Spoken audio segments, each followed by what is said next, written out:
अस्सलाम वालेकुम फ्रेंड्स, आज इस वीडियो में हम बात करेंगे क्लास 12th बायोलॉजी के कुछ इंपॉर्टेंट क्वेश्चंस के बारे में। ये जो क्वेश्चंस मैंने यहाँ पर रखे हैं ये मैंने एनालाइज किया है पिछले 5-6 साल के क्वेश्चन पेपर्स से, उनसे मैंने उठाए हैं ये क्वेश्चंस। ये जो क्वेश्चंस मैंने 8-10 क्वेश्चंस उठाए हैं ये बहुत ही ज़्यादा इंपॉर्टेंट हैं, ये बहुत ज़्यादा रिपीटेबल भी हैं। 2017, 18 और 19 में भी ये आए थे। इनमें से इस साल भी कुछ क्वेश्चन आ सकते हैं। अगर 10 क्वेश्चन मैं यहाँ पर दूंगा तो इनमें से 1-2 क्वेश्चन तो ज़रूर आएंगे एग्ज़ाम में। तो ये क्वेश्चन जो हैं ये आप अच्छे से प्रिपेयर करना और इनको अच्छे से याद भी करना। तो सबसे पहले बढ़ते हैं फर्स्ट क्वेश्चन की तरफ, जो कि है describe the process of photosynthesis and mention it is significance. इसका मैंने आंसर भी लिखा है। ये जो क्वेश्चन मैंने उठाए हैं ये सब क्वेश्चन है 5 मार्क्स या 4 मार्क्स के। तो इनमें से अगर क्वेश्चन 2 या 4 आपको फंस जाएंगे तो वो 20 मार्क्स 15 मार्क्स आपके आराम से आएंगे। ये जो आंसर्स हैं ये शॉर्ट आंसर्स हैं, इनको आप थोड़ा ब्रीफली भी कर सकते हो अपने हिसाब से, लेकिन मैंने जो ये आंसर्स रखे हैं ये पॉइंट टू पॉइंट हैं, इनके भी आपको बराबर मार्क्स मिलेंगे अगर आप इतना ही लिखोगे। तो क्वेश्चन नंबर 1 का आंसर क्या है? Photosynthesis is the process by which plants use sunlight, carbon dioxide and water to produce glucose and oxygen. Photosynthesis क्या होता है? ये एक प्रोसेस होती है प्लांट्स की। जो प्लांट्स में लीव्स होते हैं वो क्या करते हैं, वो सनलाइट को एब्जॉर्ब करते हैं और कार्बन डाइऑक्साइड को, और अपना जो ये वाटर होता है उनमें वो जो एब्जॉर्ब करते हैं रूट्स थ्रू, वो वाटर भी उनको यूज़ पड़ता है। उसको यूज़ करके फिर वो प्रोड्यूस करता है ग्लूकोज एंड ऑक्सीजन। उसी को हम कहते हैं फोटोसिंथेसिस। फोटो मतलब होता है लाइट एंड सिंथेसिस मतलब होता है कि तैयार करना, लाइट से कुछ चीज़ तैयार करना, गुज़ा तैयार करना। ठीक, it takes place in the chloroplasts of plant cells. ये आप याद रखना, ये कहाँ पर ये हो जाती है, ये प्रोसेस कहाँ पर होती है फोटोसिंथेसिस? क्लोरोप्लास्ट्स में। ठीक, the significance of photosynthesis is that it provides the primary source of energy for most life forms on earth. ये जो प्लांट्स होती हैं, ये जो फोटोसिंथेसिस होती है ये एक प्राइमरी सोर्स मतलब क्या होता है? ये एक बड़ा सा सोर्स है फूड, या आप गुज़ा समझ लो एनिमल्स के लिए, ये एक बहुत बड़ा प्राइमरी सोर्स है। आई होप थोड़ा सा आपको ये क्लियर हुआ होगा। इस क्वेश्चन को अगर आप अच्छे से याद करोगे तो ये क्वेश्चन पिछले साल भी आया था। तो बढ़ते हैं नेक्स्ट टॉपिक की तरफ, जो कि है explain the structure and function of DNA. ये क्वेश्चन भी 4 मार्क्स का है, ये 2018 में पूछा गया था। डीएनए और deoxyribonucleic acid is the genetic material that carries the instruction for the development and function of all living organisms। ठीक, डीएनए का फुल फॉर्म क्या होता है? डीऑक्सीरिबोन्यूक्लिक एसिड। ये आप थोड़ा याद रखना, ये इंपॉर्टेंट पूछा जाता है, 1 मार्क्स का आ जाता है। ये डिफाइंड डीएनए, या बोलते हैं कि फुल फॉर्म ऑफ डीएनए क्या होता है? ये होता है फुल फॉर्म ऑफ डीएनए, या आप ये नोट कर देना। ठीक, ये जो नोट्स हैं ये जो मैं आपको दिखा रहा हूँ ये आपको ऐप में भी मिलेंगे, जेके स्टडी मटेरियल में, वहाँ पर इंपॉर्टेंट क्वेश्चन में मिलेंगे। ये is the genetic material that carries the instruction. जो ये डीएनए होता है ये क्या करता है? ये जेनेटिक मटेरियल कैरी करता है। जो हमारे पापा या कोई आप जो पेरेंट्स होते हैं हमारे, उनमें जो जेनेटिक मटेरियल होता है वो ट्रांसफ़र हो गया है हमारे बच्चों हम में। अब जो हम जब शादी करेंगे तो जब हमारे बच्चे होंगे उनमें हमारा डीएनए ट्रांसफ़र होगा। डीएनए मतलब यही होता है कि जो इन्फॉर्मेशन होती है, कि ग्रोथ कितनी होनी है, कितना बड़ा हो सकता है बंदा, कैसा शक्ल होगी आपकी बंदे की। ठीक, ये सब किस में इंस्ट्रक्शंस होते हैं? डीएनए में। It is A double standard helix made up of nucleotides. ये किससे बना होता है? Double standard helix. और किससे बना होता है? न्यूक्लियोटाइड्स से। ये किससे बना होता है? डीएनए न्यूक्लियोटाइड से। ये भी पूछा जाता है। The function of DNA is to store and transmit genetic information from one generation to another. जैसे मैंने आपको बताया कि ये जो डीएनए होता है इसका यही काम होता है कि ये जेनेटिक इन्फॉर्मेशन सेव करके रखता है अपने आप में। जो ये डीएनए होता है ये स्टोर करता है जेनेटिक इन्फॉर्मेशन, फिर जब ये डीएनए दूसरे अपने ये जो चाइल्ड्स होते हैं उनमें ट्रांसफ़र होता है तो उनमें भी ये फिर यही प्रोसेस करता है। आई होप ये क्वेश्चन थोड़ा सा आपको समझ आया होगा। अगर ये एग्ज़ाम में आएगा तो अगर इसी तरीके से भी आप डिफाइन करोगे तो आपके मिनिमम मार्क्स आ सकते हैं। तो बढ़ते हैं क्वेश्चन नंबर 3 की तरफ, जो कि है discuss the different types of plant tissues and their functions. The different types of plant tissues include meristematic, simple permanent and complex permanent tissues. इसमें जो ये प्लांट्स में जो टिश्यूज़ होते हैं वो 3 किस्म के होते हैं। सबसे पहले होते हैं मेरिस्टेमेटिक, दूसरा होता है सिंपल परमानेंट और तीसरा होता है complex permanent.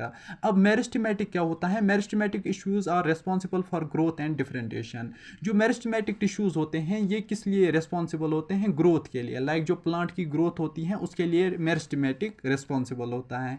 Simple permanent tissues include parenchyma, collenchyma and sclerenchyma and they provide support and storage.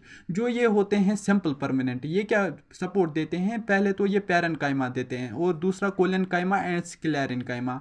और क्या करते हैं? ये सपोर्ट करते हैं प्लांट को ग्रो होने में। और स्टोरेज, जो गुजा होता है या कुछ जो मिनरल्स वो एब्जॉर्ब करता है उसको स्टोर करता है कौन? Simple permanent. तीसरा होता है complex permanent tissues. Complex permanent tissues include xylem and phloem. जो प्लांट में होता है जाइलम एंड फ्लोएम। जाइलम क्या होता है? जो एब्जॉर्ब करता है, लाइक जब रूट्स एब्जॉर्ब करते हैं मिनरल्स एंड वाटर उसको ऊपर ले जाता है, लाइक बाकी टिश्यूज तक, लाइक बाकी जो प्लांट के जो होते हैं पार्ट्स होते हैं उस तक। और जो फ्लोएम होता है वो जो एक्सटर्नल मटेरियल होता है जो ज़ाया होता है, वेस्टेज होता है, उसको बाहर निकालने में लाइक मदद करता है। लाइक हमारे जो ये बॉडी में जो होते हैं लाइक आर्टरी एंड वीनस, वैसे ही यहाँ पर भी प्लांट्स में भी होता है जाइलम एंड फ्लोएम। ये क्या करते हैं? ट्रांसपोर्ट करते हैं waters and nutrients through out the plant. I hope थोड़ा सा आपको ये भी क्लियर हुआ होगा। तो बढ़ते हैं क्वेश्चन नंबर 4 की तरफ, जो कि है explain the process of digestion in humans. Digestion in humans begins in the mouth where food is broken down mechanically by chewing the chemically by enzymes in saliva. Like ये क्या, ये simple एक process आपको बताना है कि हमारे digestive system में जो हम गुज़ा खाते हैं वो डाइजेस्ट कैसे होता है। ये आपको सिंपली ऐसे बताना है। अगर आपको क्वेश्चन याद नहीं करना है तो ये भी ऐसे भी आपको याद रख सकते हो। सबसे पहले क्या करता है बंदा? सबसे पहले हम कुछ खाते हैं, लाइक अपने माउथ में भरते हैं, फिर वहाँ पर हम च्यू करते हैं, च्यू इन द सेंस कि वो हम चपाते हैं, ठीक। फिर उसमें क्या होता है? उसमें ऐड होता है सिलाइवा ऐड होके फिर कहाँ से जाता है? वो एस्पोफेगस, लाइक जो हमारा जो थ्रोट होता है उसको इसोफेगस बोलते हैं। ये कुछ टर्म्स ऐसे ही होती हैं, ये बोलने में भी थोड़ा मुश्किल होती हैं, लाइक इसके लिए सॉरी। लेकिन जो इसोफेगस होता है ये थ्रोट होता है, उसी हिसाब जिस हिसाब से लाइक जब हम गुज़ा खाते हैं वो इसी इसोफेगस से जाता है। फिर क्या होता है? फिर ये जाता है स्टोमक में, लाइक इसोफेगस के बाद फिर जाता है स्टोमक में। स्टोमक में क्या होता है कि इसके जो ये होती हैं ब्रोकन डाउन होता है, लाइक सबसे पहले हम चपाते हैं, लेकिन जब ये स्टोमक में जाता है वहाँ पर भी ये फर्दर ब्रोकन डाउन होता है। फिर वहाँ पर कुछ क्या, लाइक स्टोमक में एसिड्स होते हैं, एंजाइम्स होते हैं, वो क्या बोलते हैं, श्रपराते हैं, वो करते हैं। फिर क्या होता है कि ये स्मॉल इंटेस्टाइनस में जाता है पहले, फिर स्टोमक के बाद स्मॉल इंटेस्टाइनस में जाता है। वहाँ पर जो स्मॉल इंटेस्टाइनस में ये होते हैं विलीज होती है, वो क्या करती हैं? वो न्यूट्रिएंट्स को एब्जॉर्व करते हैं, फिर ब्लड स्ट्रीम्स में पहुँचाते हैं। और जो बाकी वेस्टेज मटेरियल होता है वो किस में जाता है? लार्ज इंटेस्टाइन में। लार्ज इंटेस्टाइन में फिर भी थोड़ा सा और जो absorption of water and nutrients होता है। फिर लास्ट पे क्या होता है? वो होता है एलिमिनेट थ्रू फीसेस, ठीक। आई होप ये थोड़ा आपको समझ आया होगा। तो बढ़ते हैं नेक्स्ट क्वेश्चन की तरफ, जो कि है क्वेश्चन नंबर 5। क्वेश्चन नंबर 5 में क्या कहता है? Describe the structure and functions of different types of hormones in the body.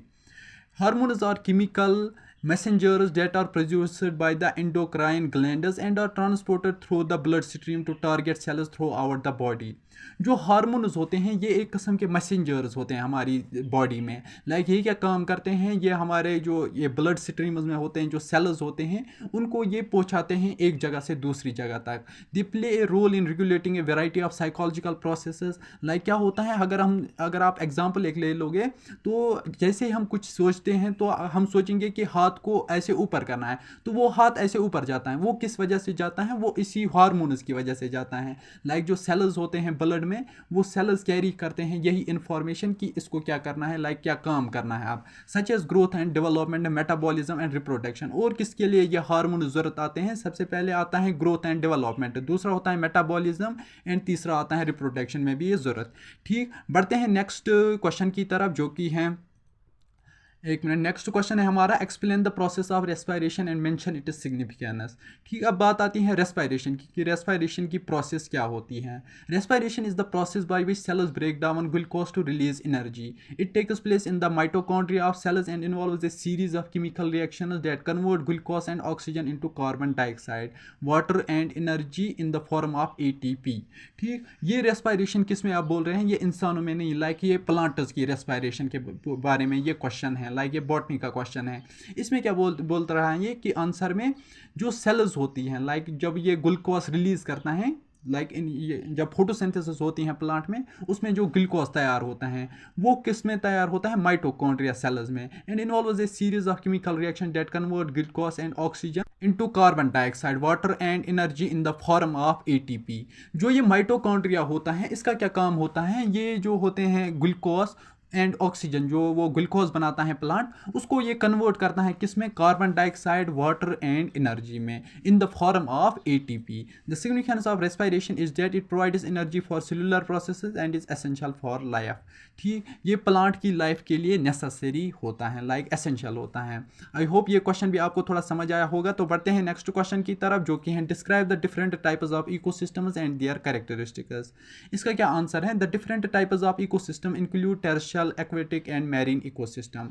Ecosystem तीन किस्म के होते हैं, लाइक यहाँ पर क्या क्या है, सबसे पहला आता है टेरेस्ट्रियल, दूसरा आता है एक्वेटिक एंड तीसरा आता है मैरीन इकोसिस्टम। तो सबसे पहले बात करते हैं ये टेरेस्ट्रियल इकोसिस्टम की कि टेरेस्ट्रियल इकोसिस्टम क्या होता है। Terrestrial ecosystem includes forests, grasslands and deserts. इसमें क्या क्या आता है टेरेस्ट्रियल इकोसिस्टम में, पहले आता है फॉरेस्ट्स, दूसरा आता है ग्रासलैंड एंड डेजर्ट्स, ये तीन आते हैं टेरेस्ट्रियल इकोसिस्टम में। और जो एक्वेटिक इकोसिस्टम आता है उसमें क्या क्या आता है, fresh water and marine ecosystem. और जो लास्ट पे आता है एक्वेटिक, एक्वेटिक में भी यही आता है। ठीक, इसमें जो कैरेक्टरिस्टिक्स होते हैं, लाइक इकोसिस्टम में जो कैरेक्टरिस्टिक करते हैं, कैरेक्टराइज करते हैं, वो होता है किससे, बायोटिक एंड एबायोटिक कंपोनेंट्स से। लाइक बायोटिक कंपोनेंट्स कौन कौन होते हैं, लाइक सबसे पहला आता है उसमें plants, animals, water, air and soil, ये दोनों में आते हैं, बायोटिक एंड एबायोटिक में। अगर एग्जाम्पल पूछा जाएगा कि बायोटिक एंड एबायोटिक में कौन कौन से कंपोनेंट्स आते हैं, तो ये 5 कंपोनेंट्स आप आराम से लिख सकते हो। ठीक, आई होप ये टॉपिक भी आपको अच्छे से क्लियर हुआ होगा। तो बढ़ते हैं नेक्स्ट क्वेश्चन की तरफ, जो कि है discuss the role of microbes in the environment and their significance in human welfare. Microbes such as bacteria and fungi play an important role in the environment by decomposing organic matter। जो microbes होते हैं, इसमें microbes में क्या क्या आता है, सबसे पहला आता है इसमें बैक्टीरिया, दूसरा आता है फंजाई। इनका क्या काम होता है, ये एक इंपॉर्टेंट रोल करते हैं अदा इन्वायरमेंट में। लाइक कि जब इंसान या कोई ऑर्गेनिक मैटर ये होता है मर जाता है, तो उसको डिकम्पोज कौन करते हैं, bacteria and fungi, cycling nutrients and performing other ecological function. They are also used in various industrial processes such as food production and biotechnology. और किस किस चीज़ में ये यूज़ होते हैं, लाइक जो माइक्रोब्स ये होते हैं फूड प्रोडक्शन एंड बायोटेक्नोलॉजी में यूज़ होते हैं, and can be use to treat diseases and produce vaccines. ठीक, और ये इनके लिए भी यूज़ होते हैं, लाइक अगर कोई बीमारी है तो उसके लिए वैक्सीन बनाने में भी माइक्रोब्स का इस्तेमाल किया जाता है। आई होप ये क्वेश्चन भी आपको अच्छे से क्लियर हुआ होगा। तो बढ़ते हैं नेक्स्ट एंड लास्ट क्वेश्चन की तरफ, जो कि explain the process of reproduction in humans and mention the different stages of embryonic development. इसका क्या आंसर है, reproduction in humans involve the fusion of sperm and egg cells to form a zygote which develops into a embryo. The embryo undergoes several stages of development including the blastula, gastrula and neurula stages before becoming a fetus. The fetus then develops into a fully formed baby। Like ये किसका है, जो ये reproduction है, ये human reproduction है, आपने almost ये थोड़ा सा पढ़ा होगा। तो आई होप गाइज कि ये वीडियो आपको पसंद आया होगा। अगर ये वीडियो आपको पसंद आया तो वीडियो को लाइक करना ना भूलना, और अगर आप मेरी चैनल पे नए हो तो सब्सक्राइब करना भी ना भूलना। मिलते हैं नेक्स्ट वीडियो में, तब तक के लिए अल्लाह हाफिज़।